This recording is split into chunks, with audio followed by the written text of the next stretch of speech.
Hey everyone, welcome back to the PinPoint Players. I'm your co-host Ramsay, and I'm here with my friend Tim. Hello. Today, we figured we'd do something a little bit more lighthearted than usual. I Yeah, figured today we would have a conversation about games that are near and dear to us and just games that should have had a sequel recently. And to that, Tim, I turn this over to you. There was a game recently that you told me you were playing. It was a remake. Can you tell me what it was? yes, I can. I have been waiting for this remake for roughly 17 years. The game's 13. For those who are familiar with it, it was the cell shaded first person shooter where you were Agent 13, the amnesiac hunter spy who washes up on Brighton Beach and is thrown into an overwhelming conspiracy to topple the United States government, with 20 conspirators incorporated into this plot. And you are supposedly number 13. Ooh, mysterious. I think I've seen some of that game's gameplay from back in the day. Kind of the cell shadedness. It kind of looks like a precursor to what Borderlands ended up being like in terms of artistic style.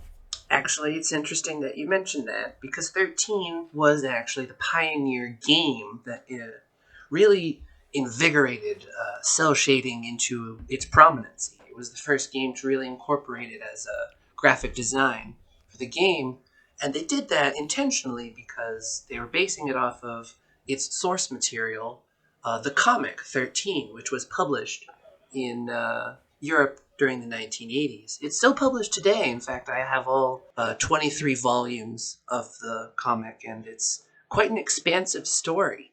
I didn't realize it goes back that far. I didn't realize it was based on something from the 80s. That's cool. Yeah, dude. The first, I believe it's the first 8 or 9 volumes are what the video game covered, and the 23rd volume of the comic series was published the end of last year. I haven't gotten any word about whether it was any new volumes have been published since, but it's roughly 23 volumes, and the game only covers like a half of the story. So it's a beautiful story, which is why I was so looking forward to the remake that was released, I believe, on the 10th of November. I gotta say, for a game that was roughly 20 years old, I was expecting, uh, I was expecting better quality. To be honest with you, I was playing it earlier today and a couple of days ago, and it's just riddled with oh my goodness. I'm really disappointed, which is really hard for me to say because I love this story. I was upset that I paid for it. It was that bad. That's too bad because the impressions that I got from it when I saw the announcements on Steam made it look like that, oh, they were gonna, soup up the graphics from back in the day, maybe, crisp up the frame rates, and maybe introduce one or two new things, maybe some, not DLC, but kind of some extra features, if you will, like they would do for like DVDs or Blu-ray movies, where they would add like director's commentary. I was under the impression it'd be something like that. I didn't realize they were doing a top-down remaster, or sorry, remake. I wasn't I like just like yourself, I was expecting a little bit more, but it is just a rehashing. It's got the old game playing in the background, and in the foreground they've layered new graphics and different mechanics. But you can hear the old cues for the old transitions. You can hear the old game playing in the background. They've apparently relicensed all of the voice actors' dialogue. They didn't hire any new actors or actresses to play the characters. Adam West still plays General Carrington. David Duchovny still plays the main character, 13. And Eve still voices Major Jones in this reboot. So to see the things that they had changed and the things that they kept different, really disappointing. If you'll allow me to elaborate just a little bit, I'd like to take you and some of the pinpoint players down this rabbit hole as the 13 rabbit hole. By all means. So the game starts. You remember the intro to 13 with the comic book kind of turning the pages, and you're being introduced to the plot and the characters. This sort of really intense piano and accompaniment of instruments. How the president is assassinated and his brother takes up the mantle. Do you remember that short little tidbit movie? I mean, vaguely. It's just been so many years since I like played it, tried to play it myself. No worries, because they've literally preserved it in this new game. The game starts and FBI agent walks into a room, starts playing an archive footage of the character 13, and it's literally the same movie. So the FBI agent's watching a movie of the intro, basically. He's watching the intro, Got it. and it wasn't, built up from the ground up. It was literally copied and pasted. Like, hey, remember that great intro? Here it is again. Just moving it over. And then it goes into the game, which, the graphics are, they're okay. They're not worth the wait. I wouldn't, no, certainly not, especially after the first level. Character design reminds me a lot of Fortnite characters. I can understand with Fortnite being such a popular game to take on the sort of same characteristics and models, try to attract the attention of the generation today. Which no beef with them against that. It's just I guess a little jarring to see more detail. So after the first mission, it's extraordinarily clear that they put little to no effort into progressing transition. They souped up the missions, but the game after that just seems to be where they gave up, and it's almost offensive. So I guess just so that way I can understand and everybody listening understands. So it sounds like they just kind of did a quick once over type of remake. They didn't put a lot of effort into it. It was just kind of, hey, we have the same dialogue. We have a slightly graphical facelift, but it's Fortnite, so it's nothing like nothing nuanced or not even like the cell shaded graphics that you have the old days. It's what would you boil it down to? Like what were the I guess three biggest offenders? So the three biggest offenders were, I don't believe that they wanted to take risks. They didn't want to take risks. So everything that was great about the game, they seem to have preserved as opposed to introducing creativity to it. If they wanted to if they wanted to remaster this game, they did it terribly. If they wanted to remake this game, they didn't have enough time. It's sort of in between. That's its first greatest offense. Its second greatest offense, taking advantage of this small niche group of people who have been following this game, like me, for roughly 17 years, hoping for the continuation of this story, and for them to promise a high quality product in the advertising for it looked great. Some things were kind of sketchy. You didn't hear a lot of things. They just showed you the good stuff. And everything that's great about the game is in the trailer. Like it's like a movie. They show you the good stuff.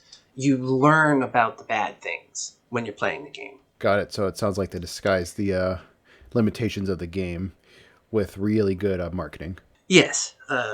And finally, it's one thing to fail on your promises, but it's another thing to Ramsay. There's got to be a game that you wanted a sequel for, and that's really the overarching thing.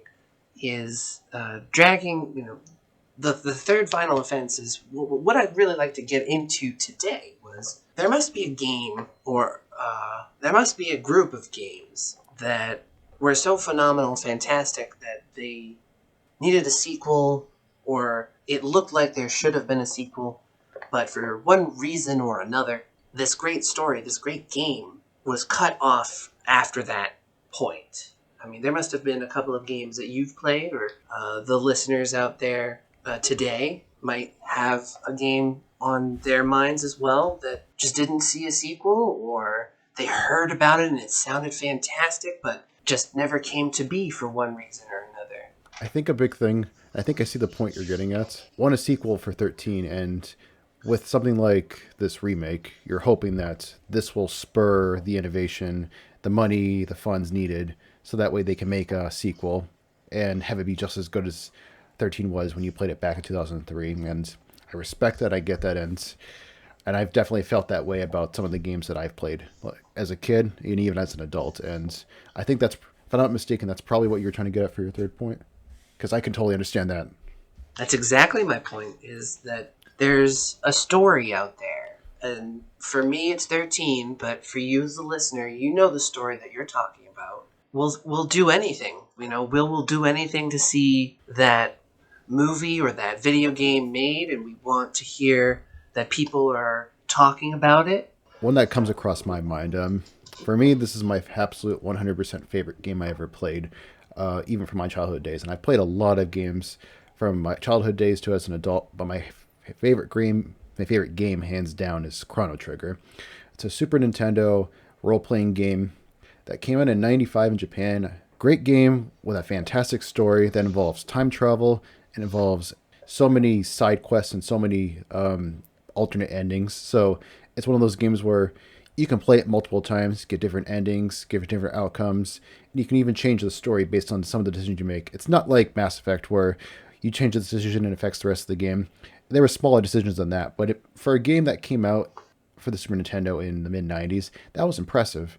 And it was one of those games that, as a kid, I play a lot of games, and there wasn't any voice acting back then, obviously. And so as a kid, I'm having to read the text, understand the story, and I think it taught me to read much better back when I was a kid because I'm reading the text, trying to absorb the story, understand what's going on, because you have to pay attention to what's going on if you want to understand how to progress in the game, where to go next, what weapon you need to defeat this boss. Like, you can't just, run in guns blazing and expect to win every time. You could sometimes, but more often than not in this game, you would lose.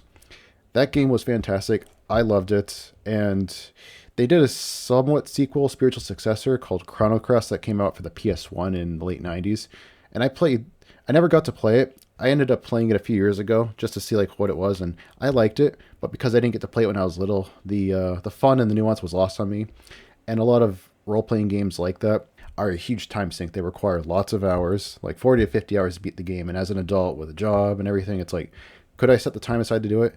Probably, but it's tricky setting up time for that kind of game because there's a lot of things to understand. There's a lot of mechanics to pick up, and I just didn't have the time to do it. Anyway, they released that game, and it has elements that connect to Chrono Trigger. And then I remember wondering, were they ever going to release a third game to kind of tie everything off together? And so they released a remake of the game, or I'm trying to remember, the remake? Yeah, they released a remake of the game for the DS in 2005. And in releasing that remake in 2005, a lot of people bought it. A lot of people played the game for the first time that were maybe younger that didn't play it, and they loved it, enjoyed it, I'm sure.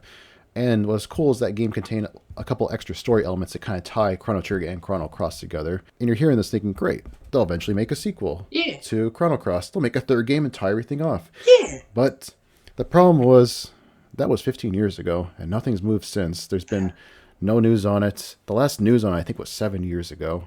Want to say, like, if I just keep waiting, if people just keep buying that remake and keep, generating sales for it, they'll show that, hey, there's interest, people want this game. But I lose more and more hope for it every year because, and I think the biggest reason is, the problem was when Chrono Trigger came out, Final Fantasy was just starting to become a larger franchise. Oh, wow. When Chrono Trigger was released, Final Fantasy III was released, so it was starting to pick up steam.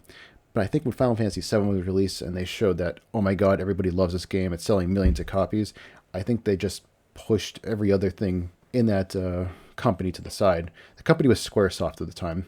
They eventually changed their name to Square Enix, but I think once they got the Final Fantasy Kool-Aid, they just never stopped chugging it. And since then, Final Fantasy, Final Fantasy, Final Fantasy, and as a result, I just think every other IP that they made at the time just got to push to the wayside. And Chrono Trigger, Chrono Cross were some unfortunate casualties. And if they made a third game because they took out the license for it, they would have called it Chrono Break.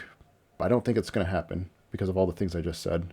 And it's really too bad because I'd even just love a modern day remake of it where they just remade the game with modern graphics and put on like the PlayStation 4. I'd even just love that, but I don't even think we're going to get that. Well, I'd never say never because, correct me if I'm wrong, but there have been a few occasions where I've mentioned 13 and how much I've loved 13.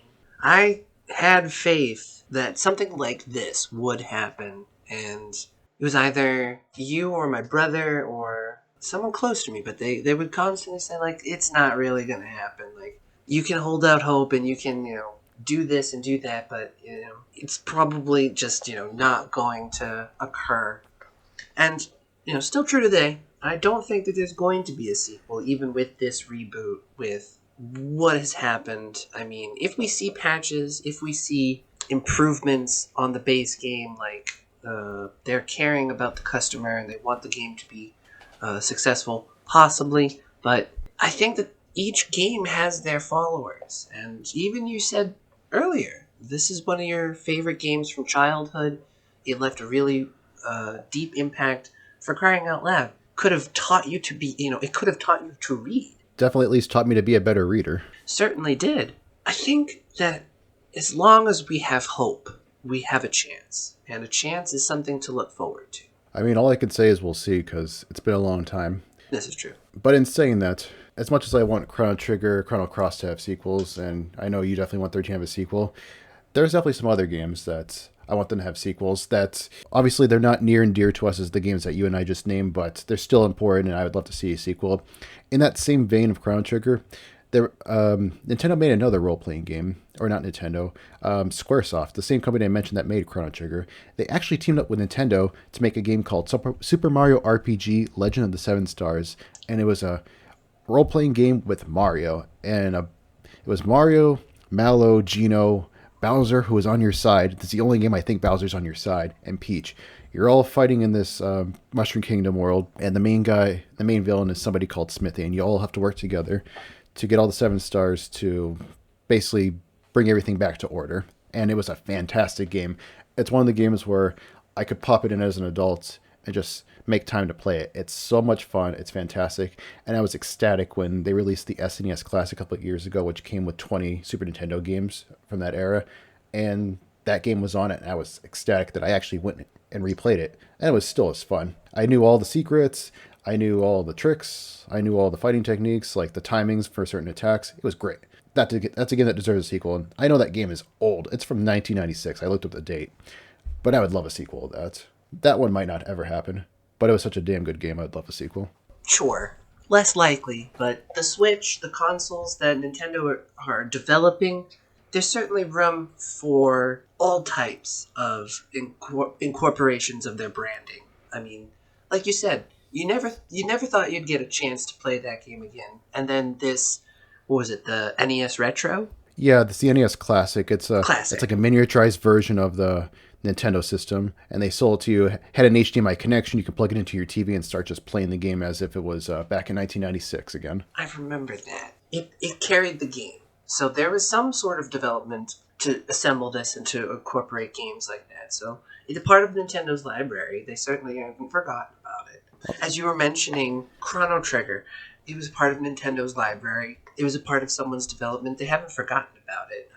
As you were talking about Chrono Trigger, you reminded me of Time Splitters. Ah, that's a good trilogy. That trilogy was fun. Wasn't it? I was so intrigued after Time Splitters 2. I was like, can they come out with a better game? I don't know if they could. And if they left it there, great. But if I wanted a sequel after that, and it took, I don't remember if it was like 2, 3, 4 years, but there was a substantial time gap. And To the third one, yeah. I didn't think it would Future happen. Perfect. Future Perfect. That's it. Yes, I was like, Forgotten Pasts? I was like, oh my god, dude. Future Perfect. But yeah, for a time period, I didn't think that they would come out with Future Perfect. It's interesting. There's so many games that didn't get to even see the light of day. There's still hope being held out for Boba Fett's 1313. Oh, that's not happening. Guarantee that's not happening. Disney. Oh, I don't know, dude. I wanted to so bad. I know. Trust me. I wanted a game where you're basically playing as a Boba Fett type dude with like Uncharted type, as you know, you being Boba Fett or some bounty hunter. It's like hell yes, I'm in. But I think when Disney acquired Star Wars, I think they shut that project down because it didn't fit their Disney mold. And hadn't Disney not acquired it, it would have probably been made, and it probably would have been a good game. There's no way to know for certain, but since Disney acquired it, I think they just nixed it. Just didn't sit with their image. I can completely understand that. I completely agree. It's definitely not part of Disney's mold, but they have acquired it. They are in charge of that property going forward, and it would really do them a disservice to really hold something like that back. And I'm just simply making the argument because I do want to see that game. The likelihood of it actually happening, in my opinion, is a toss up, but it may more likely than not happen. Yeah, I know it would be nice. It'd be a welcome surprise, but I'm not expecting it. Yeah, it's unfortunate, but that it's not the only game to follow that sort of fate either. Another one I have definitely to mention is a Bully. I'm surprised Oh, Rockstar's made a sequel of pretty much all their games, starting from GTA 3, but Bully's never had a sequel or even a remake. I would have thought at some point they would have just done it because a lot of people played it on the PS2 era. Like people bought it. It was basically toned down GTA, and yeah, I I would remember. have th- I would have thought they made it. I would have thought they would have made one. It certainly would have. I mean, yeah, I think that would have been a good franchise for Rockstar to branch off of too. I mean, they had LA Noir. That would have been a good game to have a sequel for. I was waiting for a sequel in that one because I liked the gameplay. I think Rockstar was the publisher of that one. I think it was Yeah. made by Team Bondi, but nonetheless, I always thought that hey, this game is really cool. Nuances like you get to drive around 1940s LA. You have to read their facial expressions and you have to use detective skills. Uh-huh. Hell yeah, this is a good game. Of course, it's gonna have a sequel, but it didn't. Yeah, it was very innovative. I was very surprised, but it would have been nice to have a sequel. I mean, they could have not only just because it would have been a great game to have, but from a business perspective, Rockstar would have had at least three budding, very fresh franchises in the video game industry, which they could have held, sway over. I mean, for example, they could have had Bully, they could have had Grand Theft Auto, and they could have had LA Noir, each developing and improving the game mechanics for future games to learn off of. They could have, and I wish they had kind of kept developing those franchises and furthering them. But I think once they got a taste of the money that was to be made with GTA and Red Dead Redemption, especially with the newest ones, I think they just decided that, kind of like the movie industry, in that, you know what, guys, these are safe, easy bets.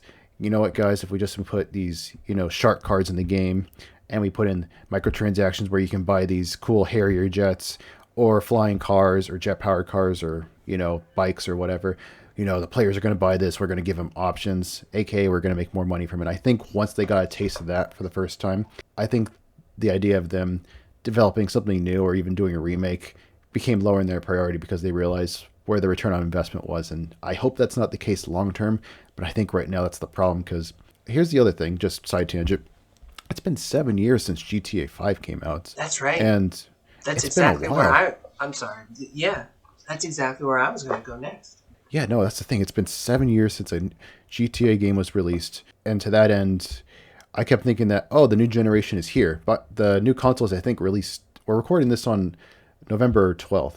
The new consoles released tomorrow, November 13th. And the entire time, like for the past couple of years, I was thinking, oh, they're going to make GTA 6. It's going to be a return to Vice City. Hey, maybe it'll be a brand new city. But then they basically said that, oh, we're going to release GTA 5 for the next generation. And it's just like, you guys serious? You already did that. Because GTA 3 originally came out on the PS3 360, and then they released for, PS4, Xbox One, which that was fair because those systems released the same year that GTA 5 came out. Fair enough. But seriously, guys, 7 years on, you're just re-releasing the games to the next system. Come on, guys. Seriously. Like I remember when they re-released GTA 4, but it was the PlayStation 4 and Xbox One versions, and I was like, I have to get that one because that has all of the nooks and crannies, all the good details, but it's all packed into that one game. So that's the game that I'll get. And the lobbies were bigger, so instead of having only 16 people per lobby, you could have up to 32. And it's like, yes, public lobbies are bad. People will kill you all the time, but at least it gave you the option. It gave you the ability to be able to do that. But nothing since 7 years. It's like, yes, they've added some DLC with vehicles and like missions. It's like that's cool and all, but it's after a while it's time to move on because just think for a sec. GTA 3, or sorry, not GTA 3. GTA 5 came out in 2013. GTA 4 came out. I remember was freshman in college. That came out in 2008. Again, a difference of 5 years. It's been 7 years, and nothing about a new GTA game, all quite on the Western Front. It's sort of suspicious, but I do think that you did provide the answer, and it was the microtransactions. It was the spending the money in reality to improve the money circumstances in the game. You purchased, cars, you purchased Harrier jets, you purchased property, and there was no need or push to develop a sequel. Because I think that before microtransactions and in-game purchases, developers and distributors made money off video games by pumping out a video game. Left 4 Dead. When they made Left 4 Dead, everyone went out and bought it, and then everyone wanted a sequel for Left 4 Dead. So they made Left 4 Dead 2, but everyone complained that what was added and made new for Red 4 Dead 2 could have just simply been downloadable content, DLC, for Left 4 Dead. I definitely remember that. To me, the biggest thing with that was Left 4 Dead came out in 2007, and then the sequel came out a year later. And it's like, yes, it's cool that you have melee weapons, new types of firearms, and new throwable objects, and new levels. No doubt that was great. But I remember playing at the time. I enjoyed the game, but it did feel like a big giant patch or DLC. I mean, again, still fun to play. Definitely enjoyed it. I would easily go play it right now, definitely. Yeah. But it left people, wanting more. In fairness, just because, they enjoyed the first one so much, they wanted more out of the second one. But I think it was just too soon a year after. But little did we know that that'd be the last Left 4 Dead game that'd be released. That was 12 years ago. Right? And recently they did do an overhaul and a major update for Left 4 Dead 2, so they're still working on mechanics and improvements for their game, so they must be either trying to just make the best of what the game that they have, or they might be including new mechanics to do kind of tests, beta, alpha tests, to see if their latest project, whether it's a Left 4 Dead or a new game franchise, going to go out on to their audience. It's interesting. I certainly hope that there's some sort of development going on with new games for Valve, but I fear that Valve got got bit by that microtransaction bug as well, because I think the last game that they developed a sequel for in general was either Half-Life 2 Episode 2 or Portal 2. I can't remember which came after, but I mean, it's a tire trope in the game industry that Valve is allergic to the number 3. And yes, Half-Life 2 Episode 2 deserves a sequel. That's a whole another topic in itself, but you guys, like the listeners, get what we're getting at here is there are a lot of games out there that deserve a sequel, but for whether the game wasn't good enough to get one, whether it was a niche game that just wasn't large enough to get one, or a game that's just been forgotten in time that just won't get one, or simply the publisher or the developer just got bit by that microtransaction bug. There's multiple reasons why games won't get a sequel, but that doesn't mean they don't deserve them. There are definitely games out there that I wish would get sequels, that we both wish would get sequels, that may not see the light of day, but you always hope they do. And with things like Half-Life, for example, they released Half-Life Alyx just last year, the VR game, and it's gotten great reviews. It looks fun. It's an expensive proposition because people have to get a VR headset to play it. But the point is, they made it. It's not a sequel. It's a prequel to the second Half-Life. But still, at least they know that gives me hope that, hey, they're keeping this franchise alive and they're developing a game for it. So maybe you never know. So again, it's possible. You never know. But with some franchises, though, it's harder than others to predict, right? It certainly is. You have to go through so many different hoops. You have to follow certain types of sources. The people who are reporting the information about your favorite games are usually people who are passionate about the games themselves. You're developing and cultivating communities within the gaming world at large, and I believe that we keep hope alive for something to develop by simply keeping it alive in our hearts and our spirit, by talking about it with our friends, experiencing it, sharing it, showing it. One can hope with persistent, bugging of publishers and developers, hopefully continued good sales, and hopefully a lot of fanfare. Some of these games that we've talked about in this podcast episode end up being a fruition. If you guys have sequels out there of games that you want made, if you guys have games that are definitely never going to get a sequel, definitely share that with us. We'd love to hear about it because there are so many games that deserve them, but may not get another chance. Tim and I just named two from the heart at the beginning of this episode. Again, you never know. To that end, what we talked about earlier regarding microtransactions, how less games are being developed from the ground up in favor of adding microtransactions to existing games, that's something I'd love to explore in another topic with you, Tim, if you don't mind. Well, absolutely, dude. There's a lot to discuss when it comes to microtransactions. Certainly would be a worthy discussion to have. Well, let's pencil in for a future one because, again, guys, we're so new into this podcast as far as ideas, as far as things to talk about.